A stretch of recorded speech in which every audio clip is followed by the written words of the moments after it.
Hi, today I've heard of me ZTE Blade A71 and I'll show you how to edit notification panel shortcuts on this device.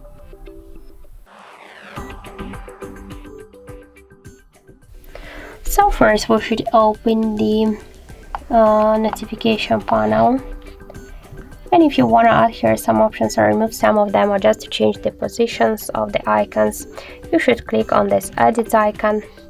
And after that we'll see here this down section with invisible icons. If you want to remove some of the options from the panel, you should just hold it and drag it to this down section.